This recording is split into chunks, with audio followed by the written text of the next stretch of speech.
रामचरितमानस की अंतर्कथाएं भाग 10 में आप सभी का स्वागत है। हम रामचरितमानस के दोहे चौपाइयों में छिपी हुई कथाओं पर चर्चा कर रहे हैं।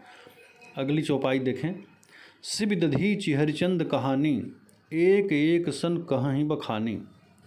शिव और दधीच की कहानी पिछले भाग में सुनाई जा चुकी है। आइए अब राजा हरिश्चंद्र की कथा सुनते हैं।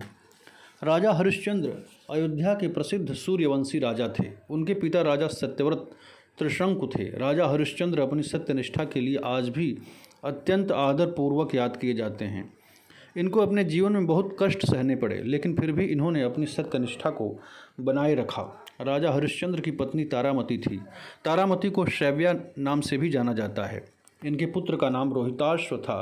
राजा हरिश्चंद्र अपने त्याग और सत्यवादिता के कारण अत्यंत प्रसिद्ध थे, इसलिए विश्वामित्र ने उनकी परीक्षा लेने का निर्णय किया।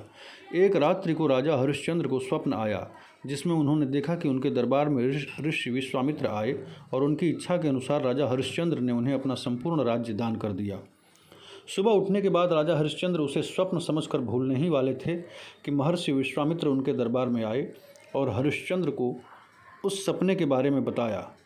राजा हरिश्चंद्र ने सपने में दिए दान को स्वीकार कर लिया। विश्वामित्र ने राजा से दक्षिणा मांगी, क्योंकि धार्मिक परंपरा के अनुसार दान के बाद दक्षिणा भी दी जाती है।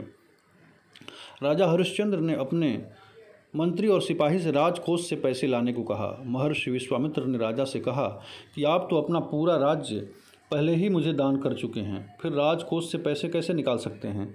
राजा हरिश्चंद्र सोचने लगे कि विश्वामित्र का कहना सच है, मगर उन्हें दक्षिणा देना भी आवश्यक है।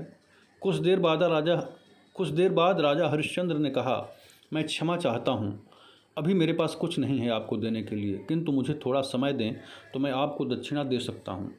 राजा हरिश्चंद्र के पास एक ही उपाय था कि वह स्वयं को बेचकर दक्षिणा दें। विश्वामित्र ने कहा कि चूंकि वे अपना राज्य उन्हें दान कर चुके हैं, इसलिए इसकी सीमा के बाहर चले जाएं।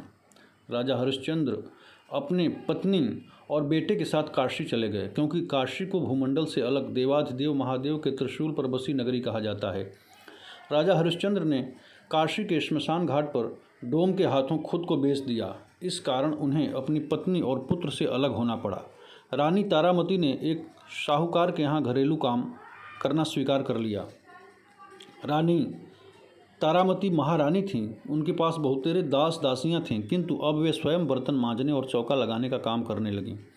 राजा हरिश्चंद्र जो सोने के सिंहासन पर बैठते थे, वे श्मशान घाट में काम करने लगे थे।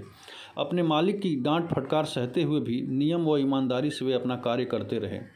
एक दिन रोहिताश्व खेल रहा था, तभी सांप डसने से उसकी मृत्यु हो गई। रानी तारामती को नहीं पता था कि उनके पति राजा हरिश्चंद्र डोम के पास काम करते हैं। वे इस विपत्ति को अकेले ही झेल रही थीं। उनके पास कफन के पैसे भी नहीं थे।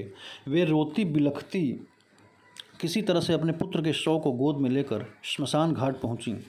रात के समय बिल्कुल सन्नाटा था। 2 लाशें जल रही थीं। हरिश्चंद्र ने तारामती से श्मशान का कर मांगा। रात के अंधेरे में राजा हरिश्चंद्र ने अपनी पत्नी और पुत्र को पहचान लिया था, फिर भी वे अपने कर्तव्य से नहीं डिगे। कर छोड़कर वे मालिक के साथ विश्वासघात नहीं करना चाहते थे। तारामती ने उनसे कहा, मेरे पास कुछ भी नहीं है। हरिश्चंद्र ने कहा, अगर तुम्हारे पास कुछ भी नहीं है तो तुम अपनी साड़ी का आधा भाग फाड़ कर दे दो, मैं उसे ही श्मशान का कर समझ लूँगा। तारामती विवश थी।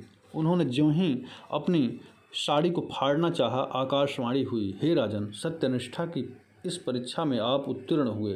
विश्वामित्र तत्काल वहां प्रकट हो गए। उन्होंने रोहिताश्व को जीवित कर दिया और हरिश्चंद्र को आशीर्वाद देते हुए कहा, मैं देवताओं के अनुरोध पर तुम्हारी परीक्षा ले रहा था। मैं देखना चाहता था कि तुम किस सीमा तक सत्य एवं धर्म का पालन कर सकते हो।